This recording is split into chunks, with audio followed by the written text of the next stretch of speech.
Live, live with a microphone in my face. Hold on. Lie. There we go. There we go. Hello, everyone. Can you hear me okay? Do I need to turn up? It's hard for me to tell sometimes here. Let me see if I can just. Good stuff. Cool. Yes. Well, so many comments about the finale. We're a little early yet, but that's okay. That's okay. I saw all of you were waiting patiently. I'm gonna just turn up my little here, just so you can hear me a little better. Bonk bonk. The boom's in the shot. Well, that's it. That's the finale. Yeah, I actually watched that one as it unfolded this time because I knew I was going right into this thing. Uh, there was a little glitch. Did you guys notice a glitch? There was some YouTube glitch like in the first 10 minutes. That wasn't me. That was YouTube. I have to go back and make sure that that's not part of the actual video file because if it is, I'm going to have to upload it because I hate imperfections. Drives me nuts. I work so hard on making sure every little moment is exactly perfect and then YouTube goes and catches it. Ah! Anyway.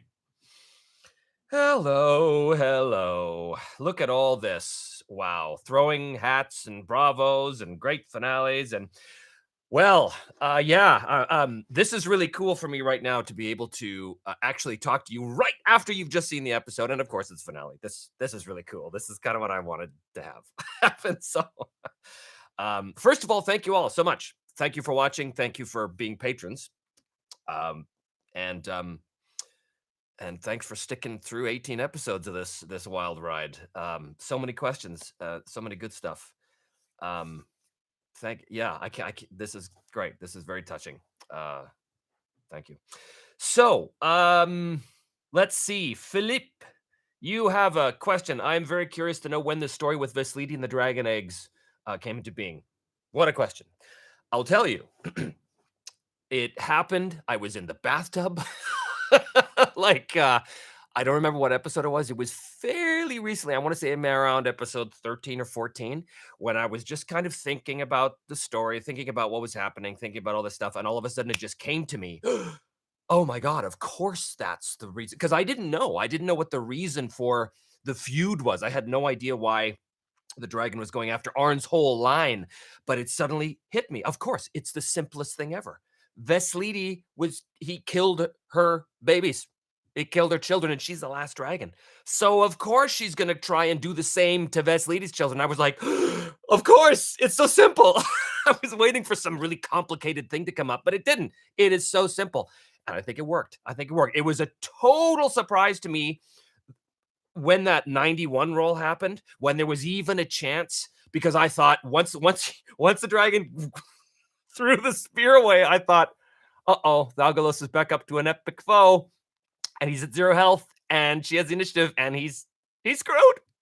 And I just thought, okay, well, what would a desperate player do in that moment? Because I was a desperate player in that moment. And so I gave it a 10% chance, like the lowest possible chance you can have on Ironsworn on the tables. And 91. Like that reaction I had, that's all legit. I was so stunned. I was like, what do I do now? I thought he had to. I thought he's going to have to shoot her. He's going to have to pull a Bard the Bowman, bringing down Smog. He's going to have to do something. But then it turned out this way. And I was like, it's kind of perfect. It's kind of beautiful that she leaves because she's wounded too, badly wounded. She knows she's kind of on her last legs too, so it's a bit of a standoff there. Anyway, so yeah, it came up in the bathtub, where all great ideas come from. All right, thank you all so much for your compliments. Corey says, I predicted it would end at a compel roll over a cup of tea. You were half right. You kind of were. Good stuff. Okay, I'm trying to catch up here. Yeah, Adam, sometimes the most simple solutions are the best. Absolutely true. Thanks, Steve. I did try to give you some epic storytelling, but I also try very hard to make it organic from the dice rolls. I don't like to impose anything on it. I want the dice to tell a story, and sometimes it just works. Sometimes it doesn't. but sometimes it does. And when this happened, I was like, oh, this was this was meant to be, So that was pretty cool. What do I do in the tub, Aaron? Oh, wait, you're not talking to me. You're talking to J Street. Brainstorming. Oh, there's that camera going funky again. Thanks, camera. Thanks, Canon. I think it's time for a different camera. You work well as a choo-choo train camera, but you're not so good for a live chat. Brainstorming in the tub. How a DM is totally devoted to his craft. I really do get my my best ideas in the bathtub. It's bizarre. It's bizarre. Anyway, sitting in a tepid pool of my own filth. That's when the best ideas come. Weirdly. 91 t-shirt when, Joseph Newell asks. That's a good one. Actually, that's a pretty good idea. I think I might add that to the merchandise page. Just 91. We know who we are. That's great. Or maybe like the shape of a dragon behind it or something like that. I'll talk to my people about doing something. Very cool. Steve Young, didn't Arn have the hammer? He did, but the hammer was just a smith's hammer. It wasn't a weapon. It was a hammer to literally beat metal into shape. So it wasn't really a weapon. The value of having that hammer, obviously, in the previous episode was to help create that avalanche. But in this episode, it was to allow him to make the connection that the reason why the dragon attacked Windhaven was because elves from Windhaven led Vislidi there to kill her children. So that's what that was all about. Adam says, I was hoping for a redemption arc ending. Me too. And I got it. For me, the redemption arc ending is the most satisfying ending. I think it first hit me when I was a kid and I watched Return of the Jedi. At that moment where obviously Darth, for those of you who haven't seen it, when Darth sacrifices his life to save his son, and that scene on Endor when Luke is putting the flame to the pyre to burn him. It was just like, oh, the sacrifice, that redemption. Oh, so great. Love it, love it, love it. Steve Young, I love the red eyes and the Hulk. Yeah, that was a little touch I added to the old artwork. Thanks for that. Oh yeah, Ron. Ron, you say you missed the consequence of defeating the Husk. So in the last episode, to end the fight, Arn got a weak hit, which meant that there was a consequence. There was something else that happened, and I thought, oh, I have to keep this guy alive. I have to keep the Husk alive. He's got to be a recurring villain. He has to be. So that's why. But I thought I was going to hold that and wait to the very end. But I always knew I was going to do as a post-credit sequence because I'm, trying to be Marvel apparently. But anyway, Bill, did the combat action table come from Ironsworn? Yes, it did. All the tables I used in this season all came from Ironsworn. I didn't use any external. I shouldn't say any. There was one external source I used, which I talk about the very first episode, which is that name chart, the Viking name chart, which comes from the old RuneQuest supplement, which there's a link to that in the show notes if you want to pick that one up for yourself through DriveThruRPG, of which I'm an affiliate. So yeah, otherwise everything was totally using just Ironsworn, and I wanted to do that this season to really give the system a good ride, to really make sure that it it had everything I needed, and it did. So it was great. Arn's cyberpunky RPG time. I'm not a huge cyberpunk guy. I've tried to run it once. I don't really get it. I mean, I get it. It's fun. It's fun to play, but to run it, I don't think I have the right sensibilities. But who knows? Maybe I'll challenge myself. Ron, when can we expect a season 3 game system announcement? Soon. As you all know, I'm in the middle of relocating right now, so everything is totally hectic. I'm focusing on trying to do what content I can over the next couple months to sort of give you something at least every couple weeks, whether that's a Drinking with DMs episode or whether that's the Sages Library, which I'm currently doing, and little things like that I can give you before I start season 3 proper, because season 3, of course, I'm going to need a proper production space. I'm going to have to set all the cameras up again, and I don't know where that space is going to be right at the moment, so I have to figure that out. So I do have some contenders, but I don't want to mention those yet. I just want to, because I don't want to say something and then disappoint you if I pick something else. So I'll announce it later. Where are we here? I'm falling back. I'm falling behind. Where? RK and Arn had initiative a bit earlier on Pay the Price. A strong hit on Pay the Price. I don't remember. I don't remember the details how it all worked out. Um, thank you, Aaron. Aaron Sego says the interaction between Arn and Yoren was amazing and touching. But thank you very much. I do try to breathe life into the NPCs, so to speak. So it's easier when you can edit too. It's easy when you can edit your cuts together and really present it properly. But thank you for that. That means a lot to hear that. Um, Michael Schmidt, when Arn had the weak hit trying to convince Thalgalos and used his momentum, before you use the momentum, did the idea of Thalgalos attacking enter your mind? Absolutely. I knew that if he failed that roll, because he was taking a big risk emerging from the defenses of the tower, and I knew if he failed that roll, curtains, like it wasn't going to end well. And before you ask, yes, I was fully fine with Arn dying. That was on the table 100% because he was going up against a dragon. How that would have manifested in terms of what happens with the rest of the story, I don't know. I had some ideas. I hoped I didn't have to go that road, and I didn't. But yes, that was a big risk. That was a legitimate thing that he was putting himself in some danger there. John Franken, it was such a nice roundup of all open bits regarding the elves. Why the hunt? Yeah, it kind of ties everything up with a nice little bow. It's sort of I like retroactively being able to explain stuff that happened in earlier episodes that at the time I didn't know what they meant. That happened a little bit in season 1 as well too, with Simon's father and all that kind of stuff. But yeah, it's kind of cool. Retroactive storytelling, I guess. It's possible, really possible using this whole solo RPG thing. Um, Adam, yes, I will be using a new system for season 3. It won't be Savage Worlds and it won't be Ironsworn. It'll be something else. But as I said, I'm going to wait to bits before I announce that. When Chase Street, when can we expect our favorite trio from season 1 taking on the Husk? Well, you'll have to wait like everyone else and see what happens because I have a couple of different season 3 ideas and I haven't decided yet which one I'm going to go with. They're all pretty cool, but yeah, I've got a couple different. So I'm gonna let that percolate for a bit.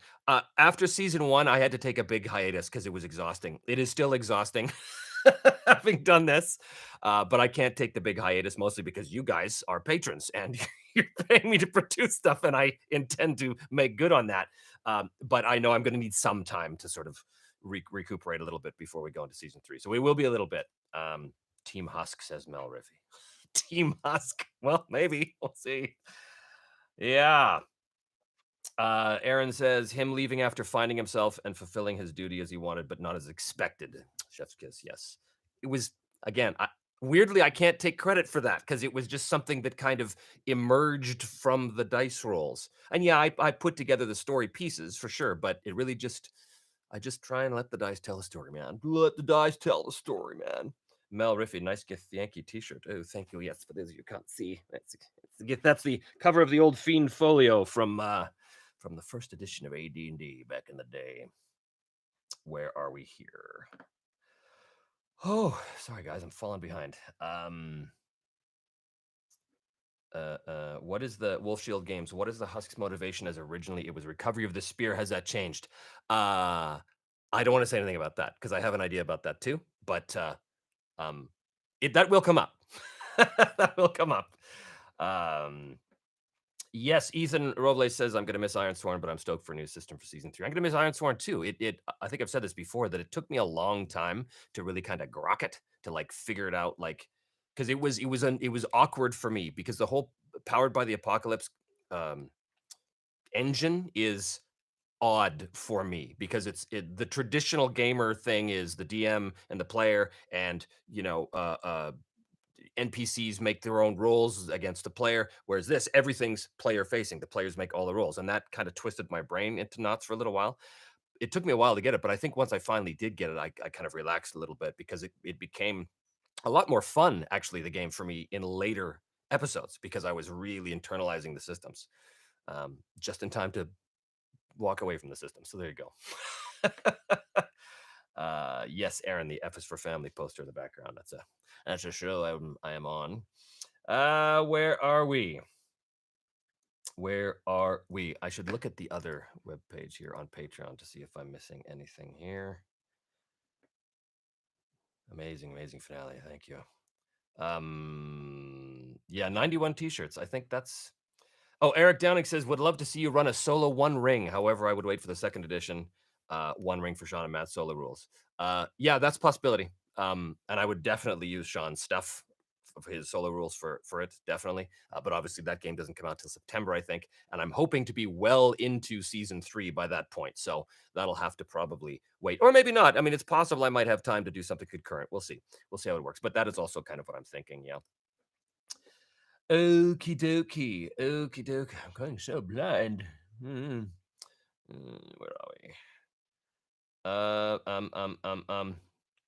Yeah, I kind of expected Aren't I too, Aaron. I'm glad he didn't.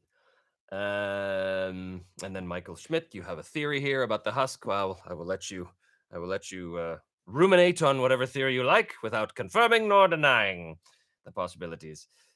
Do you think Arn will be the main character in season 3 or supporting character? Arn will not be the main character in season 3. As to his presence in season 3, I leave that up to the future to decide. Cole W, do you have any wishes to try and publish your own material sometime in the future, or not your cup of tea? I had a thought that if the show took off, if the channel took off, and if there was sufficient interest in the world that got created, that I would see if I could, publish a setting book for something, right? That still can happen. Right now, the world of the South is not very well fleshed out. I mean, we had 22 episodes down there, but it was really heavily character based. And I mean, there was obviously aspects of the world. We learned a lot about the gods and yada, yada, yada. But that was something I thought about doing before. And maybe that'll happen again, because I think season 3 is definitely going to further flesh out the South. So who knows? Maybe it'll get more detailed. The other thing I was thinking was maybe adding a tier for the patrons to actually help me develop the world as we go, but we'll see. We'll see if that's a thing, see if there's any interest in that, or if I can make that work. Okie dokie. Scrolling back up here. Juho, will you be doing any changes to the gear for season 3? I think it's really good already, but do you have something in mind? I do have something in mind. I'm going to add another camera angle. But what that camera angle is going to depend on the space. I just love more angles because I like to torture myself by having too many choices to make, All righty. I've got to put on my old man glasses here to see what, I'm saying. Yes, hey, Sally Rigg. Well, we also paid because of all you've done, and it's a way to support that. I thank you so much for that. Yeah, I do appreciate, for whatever reason you guys are here supporting it. It means a great deal to me. So I will still try and give you more. Okie dokie.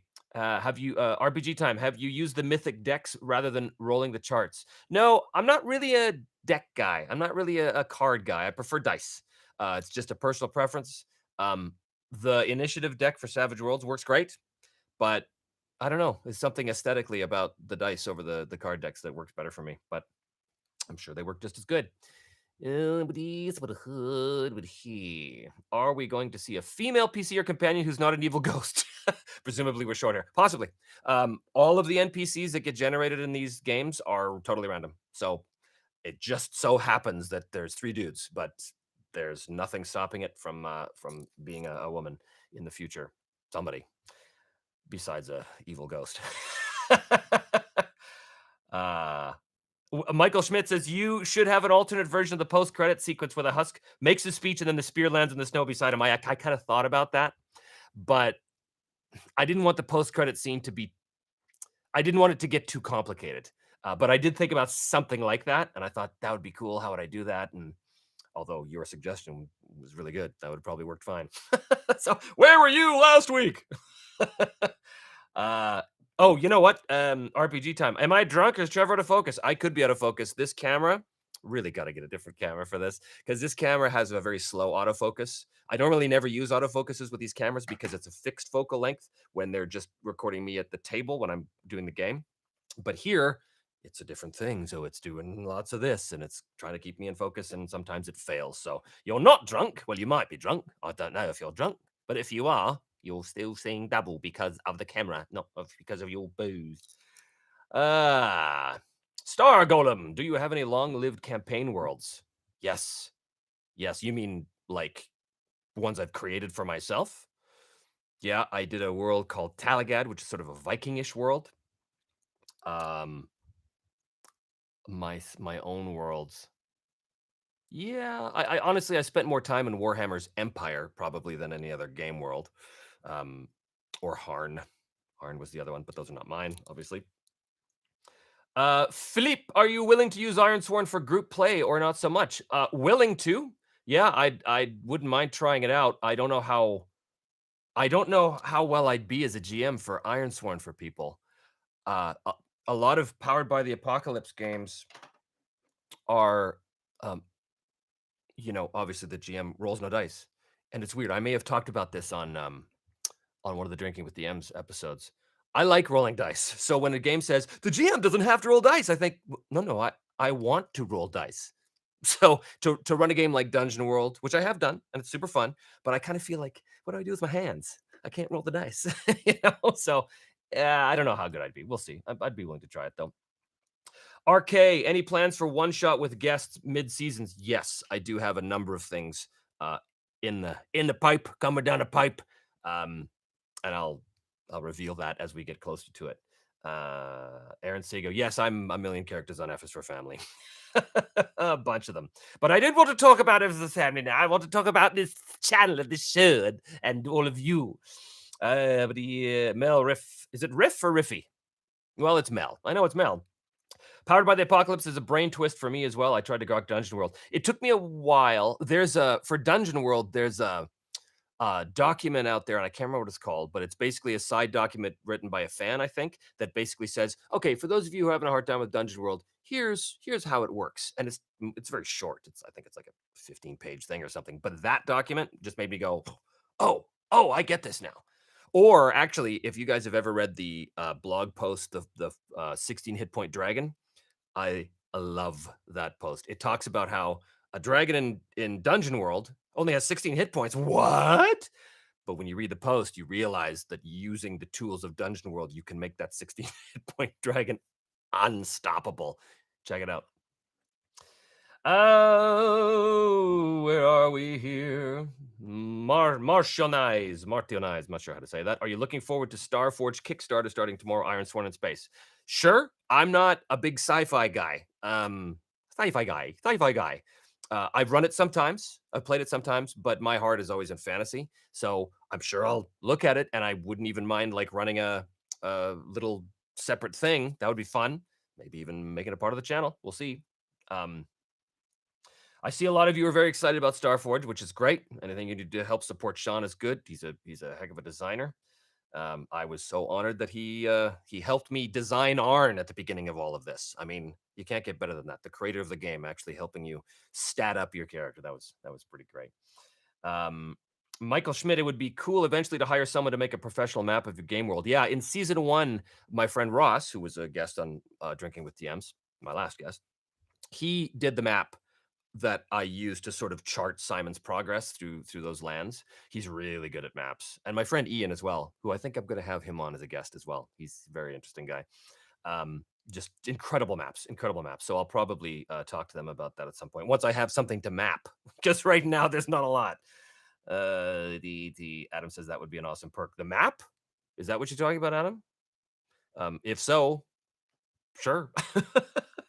Mel, question: do you keep your unused ideas for later use, even if it's in a new season? Sometimes, if the idea is, if it transfers properly. I don't like to force an idea into a new setting just because it's a good idea, because not every idea is appropriate for every setting. So, sometimes, yeah. Okay, dokie. Oh boy, so many here. Let me go back to the Patreon page. Where are we? Reluctant Artsy, you're getting the feed but can't comment, and yet I see your comment here. So that's weird. Michael Crane, off topic, but do you prefer metal dice or plastic resin dice? Plastic dice or resin dice, whatever they're made of. Metal dice are too. I don't know. I feel like I'm gonna poke my eye out. Also, if they I almost never use dice trays. This thing I was doing for the show, that's new for me. Dice trays, I'm no, always rolling on the table, and those metal dice on a very expensive wooden table can so try not to. Eric Downing, 1 vote for Warhammer Fantasy RPG system. Was thinking of soloing this system with Mythic. You totally should. Totally should. Write it up and let us read it. I'd love to see how that would work. Okay, back to this page. Yeah. Okay. I'm so hot. I'm sweating. Where are we? Michael Schmidt, that's a great idea. Episode for the South idea. We should band together and commission someone for him. Oh, well, sure. Yes, you should. Rodrigo, that was amazing. I just got back from picking up the kids. What did I miss? What did you miss? In the chat or in the episode? In the episode, you missed quite a lot if you didn't watch it. In the chat, just stuff. You can watch it again on YouTube when it goes up after we're done with the patron-only chat. Star Golem, I'm thinking of using Mythic for my group game. Would you recommend this? Yes, absolutely. Mythic, that's how I started using Mythic, was as a tool to GM my players, because when they encountered something that I didn't know what was around the next corner, so to speak, Mythic saved the day every time. And it created vast interconnected plots as well, which always made sense and were internally consistent, which is a huge deal for me. My worlds, I strive so hard to make everything internally consistent. I don't like things that just appear for no reason and no real explanation. I try and have everything explainable. I feel it makes a more satisfying experience for the players. Cole, any interest in helping world build? Speaking personally, oh, most definitely. Oh, I see. You're interested in helping world build. I can only imagine the Word documents us patrons would end up creating. Yeah, I'm sure that's true. It would probably vast reams, libraries worth of stuff. So maybe that's something we'll do. We'll talk more about that, I think, in the near future. Yeah. And Chase, you agree? You would happily throw some money away for a help create the game world Patreon level. Well, maybe we'll do that. Aaron is working on getting drunk. I'm so happy for you. Wish I was, but it's only 2:18 in the afternoon here, so it's a little early. Steve Young, I can't remember if you have played sci-fi games like Traveler. Yes, I have, and I just ran a sort of short campaign of Stars Without Number. It's new for me. Like, I don't often do sci-fi, so it's kind of a nice, refreshing thing. But I can't improvise as well in a sci-fi setting. I don't know what it is. I just something in my brain seizes. I don't know why. Right. Where are we here? Michael Schmidt is a fellow Canadian. Hi from Ontario. Oh, geez, good to see you, eh? Up there in Ontario. That's great. Totally. It'd be fun to see you run a one shot for your old group from Edmonton. I might do something like that. Yeah. I might definitely do something like that. In fact, I will definitely do something like that. That's part of the thing I've got. It's like a special mini-series idea I'm doing, but you'll see when it comes out. Oh, so Hook.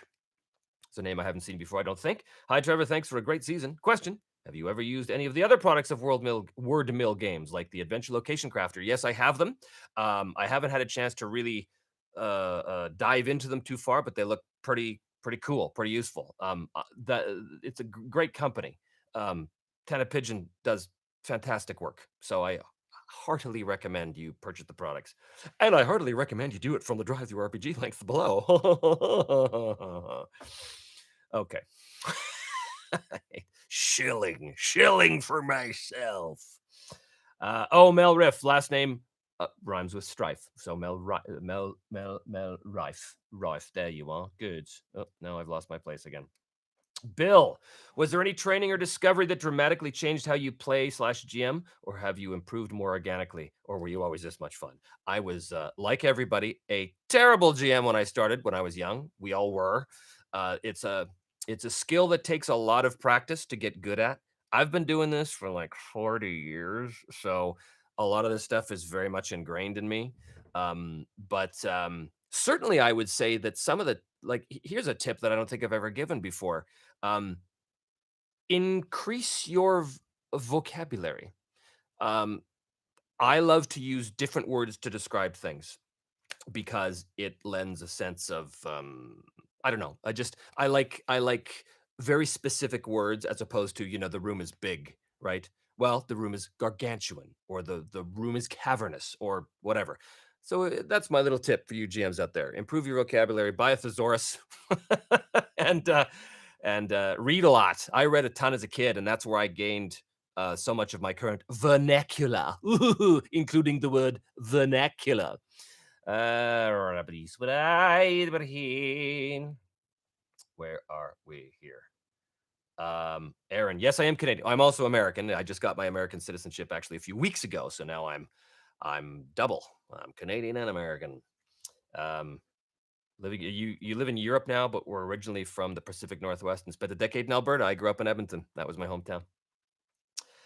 Chase, Simbarum is an awesome RPG where the GM doesn't roll dice. It's also really odd in that rolling a natural 1 on a D20 is a great thing. It's a great game to drag out the D&D Curse D20 for. Yeah, yeah, for sure. I love that company. That's Free Langan, right? That's Free League, Simbarum. I adore that company.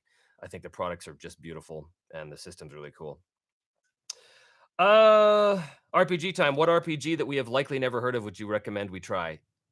Oh, that depends what you like.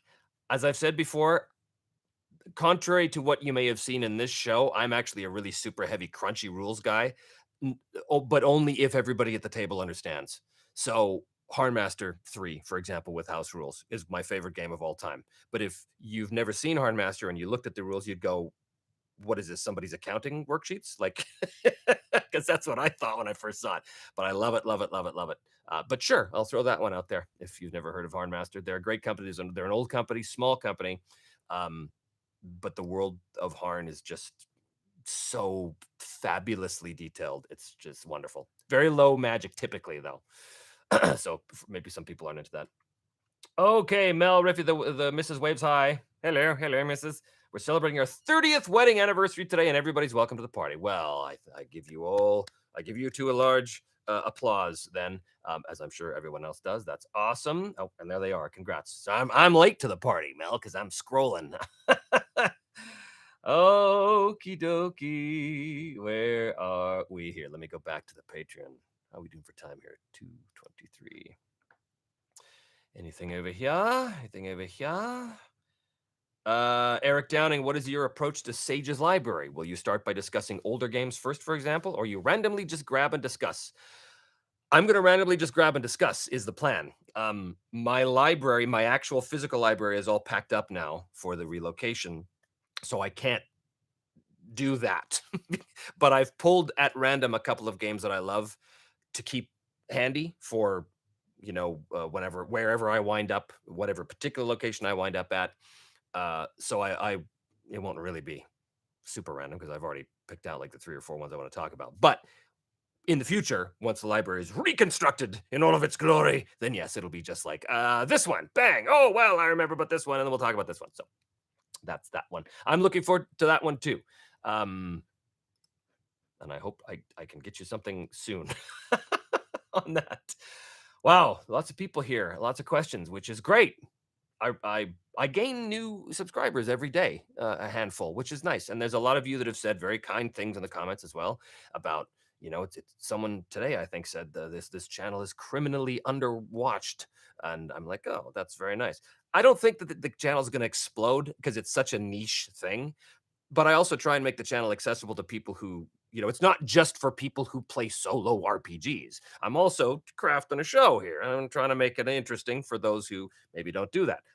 What success I have with that, who can tell? But, I don't think it's going to be like, oh, you've got 1 million followers. That's going to happen. But I mean, maybe it will, but I doubt it. Okay, dokie. Ron Fraser, what kind of RPGs do you like aside from fantasy? And is there a chance we see some new genres in the future? I'm a big fan of the post-apocalyptic thing. That's pretty cool. And there's a number of really great games that do that. So yeah, I mean, ultimately, anything I do for me, myself, and I for the main show, it's going to be set in this world. So it's going to be fantasy. But eventually, I'm sure there'll be other shows, not really spin-offs, but I could see excuse me, excuse me, I could see me doing a post-apocalyptic thing that has nothing at all to do with Simon or Edbert or Arn or the Ironlands or the South or anything like that. It's a totally separate thing, but yeah, I could see that happening. Josh, thanks for sharing your game. It was a great reprieve from things. Well, you are welcome. Thanks for coming along and watching it. Um, great, great. Martionize. Yes, the Stars Without Number faction turn game is. Oh, and I've lost my camera again. Okay, thanks, Canon. It's one of my favorite things. I've even once not actually had a campaign at all. I just generated a world, created factions, and just played myself to creating a narrative. Absolutely, it's super fun. I love it. It was my favorite part of running the game when the players were no longer, nowhere to be found. It was just me. um, okay. Jean, it's 11:18 p.m. here right now, so we could have gotten drunk, but that would be enforcing the stereotype of the Nordic lands. True, I suppose. Yes, and Aaron is okay with that. Steve Young, one tip I have is to read something in the genre of the game you're going to run. Always helps. Absolutely.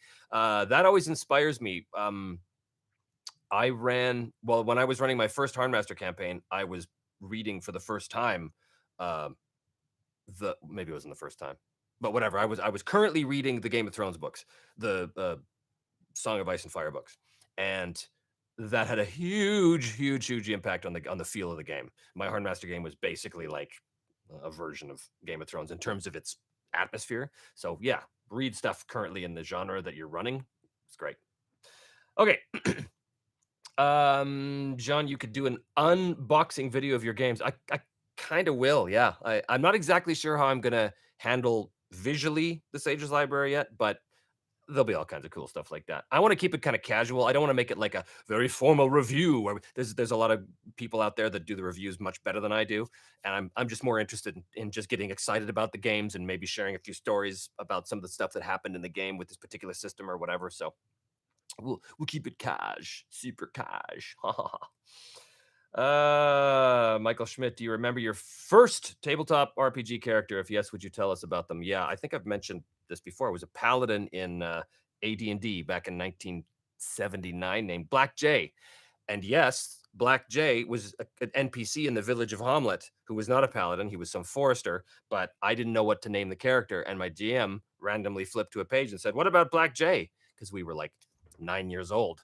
And and I said, "That's cool." So Black Jay became my very first character, paladin, who went on to level 12. And at AD&D, that was a big feat to get there.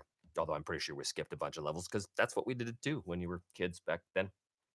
Steve, do you play board games, Trevor? If so, what's your favorite one? I do, not as much as I'd like. All of my friends have left me. Uh, uh, the Conan game that came out a couple years ago was via Kickstarter, I think. I love it. It's so much fun. So much fun. I think you can get it on Amazon. Bee boo boo. Adam, do you own many games you haven't played? My 80% of my library is games I haven't played. Games I keep wanting to. Maybe one day I'll get to this really obscure Swedish game that I found in 1982, but maybe not. We'll see. Okay. RPG time. If you need any post-apocalyptic miniatures, I would recommend ones from the skirmish game Eden by Tabin Miniatures. I think I've heard about that. Yeah, I think I've heard about that. I will definitely check that one out. And Martinez, well, depending on what happens, fantasy post-apocalypse could be something we could do in the current world. That's true. That is true. The dice can be very cruel and might bring about the end of the South. Who knows? Hoo. Cole says, I mean, fantasy post-apocalypse sounds like something I would watch just as much as the past season. Might happen. I hope not for the residents of the South, but it might happen. Wolf Shield Games, do you get nervous before recording an episode? I wouldn't use the word nervous, but I get very impatient with technical glitches, of which there's always at least one, and it drives me nuts. And a lot of the stuff that I wind up cutting out, especially in the beginnings of episodes, is something going wrong and me swearing at the camera for stuff. Oh, you effing this, and I'll kill you. And it just, oh yeah, I get enraged when technology doesn't work. So then I just take a breath and start again, and then I cut out the offending material. So nervous? No, enraged. Yes. Yes, yes, yes. Corey Mayo, saw you smoking a cigar in a social media post. Do you have a favorite cigar? Do you have a collection? Uh, no, that was one I bought in Vegas and realized I still had, and it was raining outside. Like the 3 days a year that it rains in LA, and it was right at the beginning of the pandemic too. And I just love going out in the rain. I spent 15 years in Vancouver, so I'm very used to rain, and I love it. I love the fresh air. I love this, and so I was just out there sitting on the porch watching the rain come down and listening to the sound. And I thought I'll light up a stogie and have a scotch. And it was lovely, but I am by no means an aficionado. What type of cigar was it? It was the smelly one? I don't know. That's okay. Let's go back to the Patreon here and see if anybody else is asking anything on this page. Uh, no, it's so far, it's still all on the YouTube. Okay. Okay. Okay. Martianize, what do you spend the Patreon money on? Oh, drugs and hookers. No, obviously not. uh, a new camera. In fact, the camera that I do drinking with DMs on, I used because of the Patreon funds. So that's awesome. So yeah, I try and keep the Patreon funds going towards stuff that's going to make the show better and allows me to do different things in the show. So yeah, so worry not. Your money is, I hope, well spent. I hope you think it's well spent.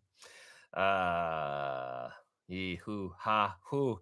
Michael Schmidt, do any of your fellow voice actors play tabletop RPGs? Yeah, Will Friedle, who was Star-Lord with me on Guardians of the Galaxy, I was Rocket Raccoon. He's become a very good friend, and he recently got into games and like fell in love with it. He's got like a miniature painting channel on Twitch or something. We did a Warhammer 40K game with him, Kari Walgren. Who else was there? Steve Bloom. Uh, who else was there? Oh, Mary Elizabeth was there. Um, yeah, it was pretty wild. It was pretty wild. We had big plans to do like a show kind of like this, but our schedules just couldn't do it. And in fact, that's the reason why I started Me, Myself, and Die. It started with that. Me and these fellow voice peeps were thinking about let's do a show, like kind of a Critical Role thing, but more with like more sound effects and like basically how I do the show now, right? With super fast edits and sound effects and music and stuff and multiple camera angles. But then we couldn't make the schedule work, so I just thought, I'll do it myself, and here we are. Okay. Uh, bloopers. Yes, you want bloopers. Well, as I said at some point in one of the chats, I think I kind of keep some of the bloopers in the show, especially at the beginning. This episode at the beginning was obviously different. It was, part of the story, the bookend, right, with Yoren standing on the shores. But yeah, normally I keep at least one blooper to kind of um, bring a little levity to the situation when I can. But who knows? Maybe I'll do that for season 3. I'll try and set aside the the bloopers and maybe add them as a separate little bonus thing. We'll see. Mel Riffy, Oilers fan, Red Wings fan here. I was an Oilers fan. I grew up in Edmonton in the 80s. I had to be an Oilers fan. I had no choice. Oh, yes, John, 30 minutes of Trevor swearing, best watch video of the series. Yeah, maybe somebody would find that interesting, I'm sure. Okay. Where are we here? Chase Street, I'm curious if you, a crunchy RPG lover, have found games that you don't care for lack of crunch. There are popular RPGs that my players dislike for lack of character creation options, for example. Yeah, a lot of people talk about Fate, and they ask me about Fate. Fate is one of those games I really want to like, but I just can't bring myself to love it. I love the core dice mechanic. I love the 40F, the 40 fudge dice mechanic, but the what is it called? Not action points. What are they called? You go back and forth with the economy. The fate point. That's the name of the game. The fate point economy, where you pay to you know have a trait of yours sort of come up in the scene. It's just a little too a little too narrative-y, story gamey for me.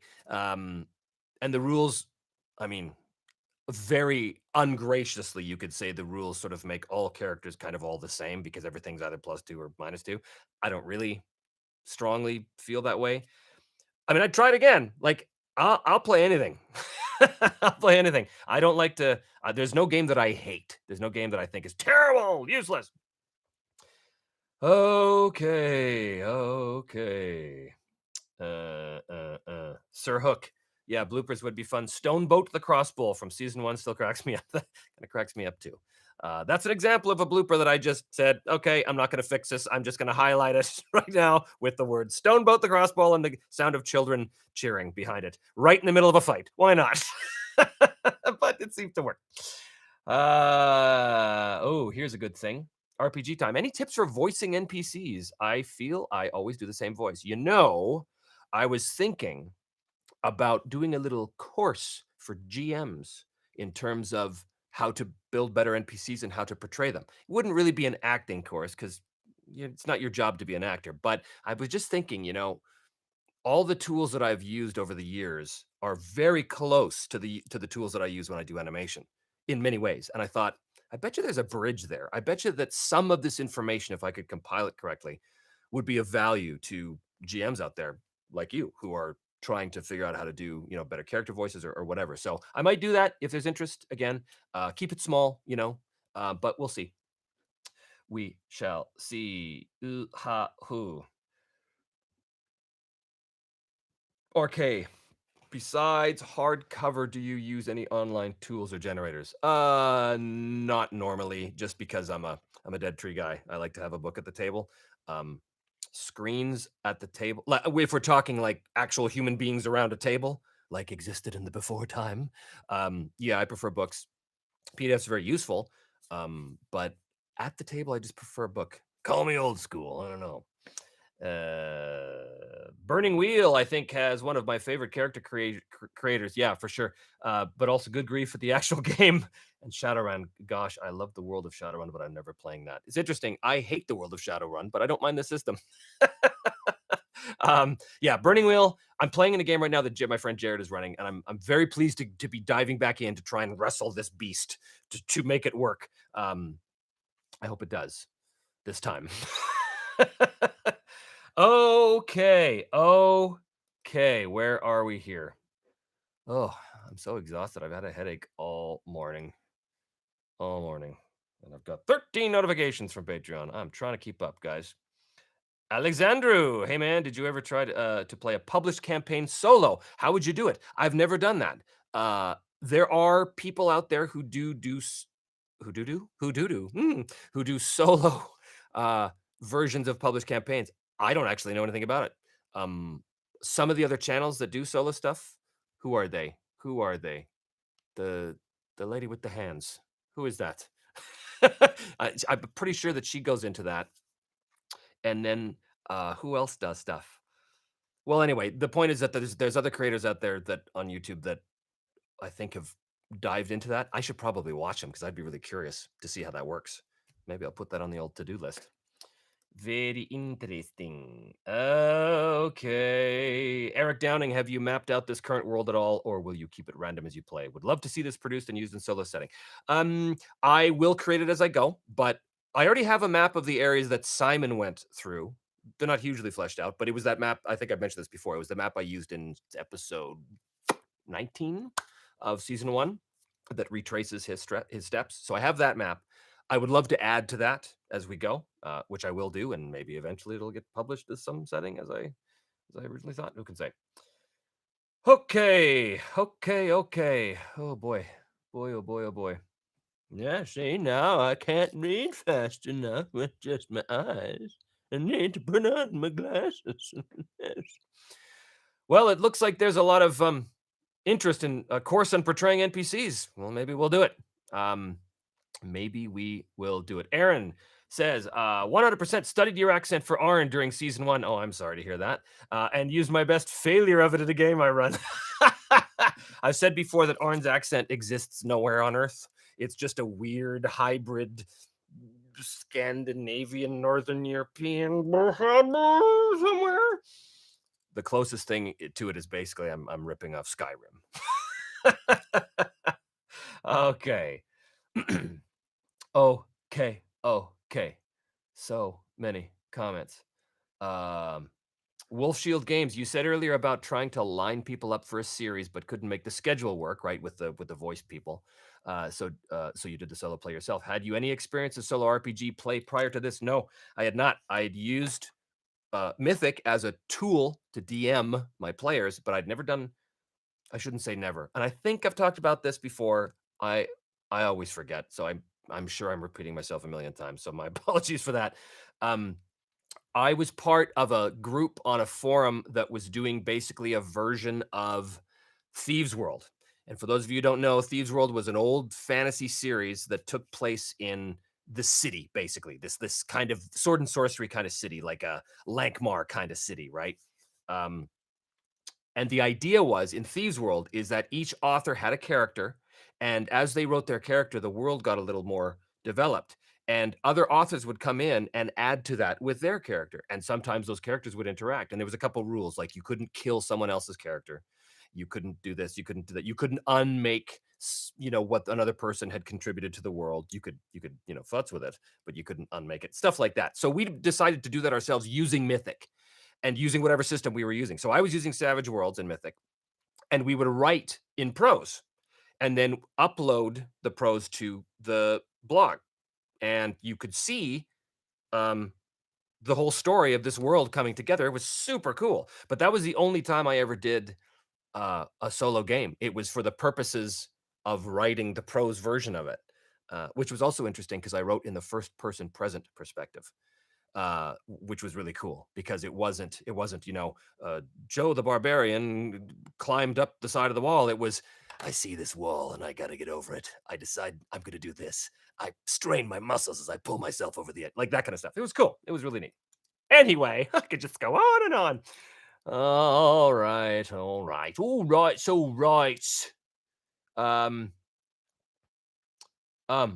Um, RPG time. I have never played Burning Wheel, but I have Mouse Guard on my shelf, which I believe is based on Burning Wheel. Yeah, Mouse Guard is basically like the basic version of Burning Wheel, the most basic version you can have. I've never played it, but I, too, of course, own it because I have a little problem. Okie dokie. Okie dokie. Geek Gamers. That's it, right? Is that Geek Gamers? The lady with the hands? The lady with the hands. I'm sure that's Geek Gamers. I'm even subscribed, so I should know this. Bill, I highly recommend DM Yourself by Tom Scott and Paul Bimler's Solo Adventures Toolbox. I think he sent that to me. I think Paul sent me that. I think. And if he did, and if it's the one I'm thinking of, it's really good. And I should use it if I was ever going to use D&D. Oh God, that was hard to say. Kidding. Uh, Aaron says, yeah, the lady without the hand sounds like a good companion for the husk. Hilarious. Okay. Question, Trevor, what have you found to be the most challenging thing about solo RPG? You mean the act of playing the game or running the show? Because those are two different questions. But in terms of playing the game, um, allowing myself to go with an idea that I don't immediately have an instinct for. Normally, I heartily recommend that if you, and every solo Oracle system will tell you this, if you roll a random thing and you don't immediately get some inspiration from it, then either roll again or just ignore it and move on. Normally, I'm really good with that. I'm able to go, something comes to me quickly, but not all the time. Sometimes something will come to me that I kind of question, and then I go, I hum and I haw, and I think, is that really going to be of interest? And I should just trust myself that even if there's some instinctual idea that appears, to go with it, see what happens, because that will keep it fresh for you as the player. That will keep it surprising for you. If you got nothing, you got nothing. I mean, there's times when I got nothing, and I even have that happen in the show sometimes where I roll and I go, Yeah, I got nothing. Moving on. That's perfectly acceptable too. Okay. All right, right. Eric, what world did you play more of in D&D growing up? Forgotten Realms, Dragonlance, Ravenloft, etc. I did a lot of Forgotten Realms, first edition, the gray box era in the for first edition AD&D back in the early 80s, I think, or maybe it was mid 80s. I forget. 84, I want to say. Back when the Forgotten Realms was largely empty. It was awesome because you could make it whatever you wanted. It was great. I still love it. If I was going to go back and run in the realms, I'd go back to that era. I'd go back to, what was it, 1356 DR, I think, Dale Reckoning, which was Greybox era. So none of that spell plague stuff, none of, back in those days, Anarok, the vast desert, was a total mystery. No one knew, why is the desert slowly encroaching a few feet every year, engulfing the rest of the world. That was so creepy and awesome. Now everybody knows the secret, and if you don't, I'm not going to spoil it for you. And it's kind of meh. I think it's kind of meh. My idea was better, but I think, of course. But yeah, Forgotten Realms I did a lot of in the early days. Okay, yeah, everything about the gray box is super cool. Yes, I do prefer rolling dice to the decks, and again, that's not a knock on the decks. The card decks are perfectly serviceable, but yeah, just for me, it's I'm a dice. I'm a dash man. I'm a dash guy. The lady with the hands. Geek Gamer, if you're watching, I wasn't trying to insult you by calling you the lady with the hands. Just that's what I see when I turn your channel, is I see the lady with the hands. So I'm a very simple man. I just call it like I see it. Oh, lady with the hands. So I hope that doesn't stick. I'm not gonna make a T-shirt out of it or anything. She probably doesn't even know who I am. Let's face it. Okay. Well, you know what, guys? It has now been, I think an hour, or just about. Yeah, just about. I'm gonna have to run. But thank you all so much for sticking it out to the end, and for being patrons, and for supporting the show in whatever way you do and whatever way you can. I look forward to your continued support, and I look forward to being able to give you more stuff. I'm getting very excited about this now, because I look at all the possible things I can actually produce for you guys, and I'm starting to get excited. I've really started to make time in my schedule for this now, which was a big deal because I didn't have a lot before. But now I'm like, you know what? I gotta really buckle down on this. I gotta take this a little more seriously, because these people, like, they're for real. These are fans. These are cash paying fans. I gotta give them something back here. So that's that. Thank you, all the thank yous. Thank you so much. Thank you, all of you. And I'll see you next time on the next live chat, and that'll happen soonish. I'll just announce one out of the blue, and we'll have a little talk again about stuff. And in the meantime, yeah, any of these ideas that struck you as something useful, by all means, let me know in the comments below. Or if you are a patron, you can just email me or send me a message through the Patreon thing. If you guys want to see, if you want to join up, sign up for a really hands-on course on how to do voices, that would be something I could provide for a nominal fee, um, or like a different tier level to help people help create the world as we go. All that kind of stuff I think can would be interesting. So let me know if you guys are serious about that, and maybe we'll build it in. But for the moment, I must go. So thanks again. And I'll see you next time in whatever form that takes. Okay.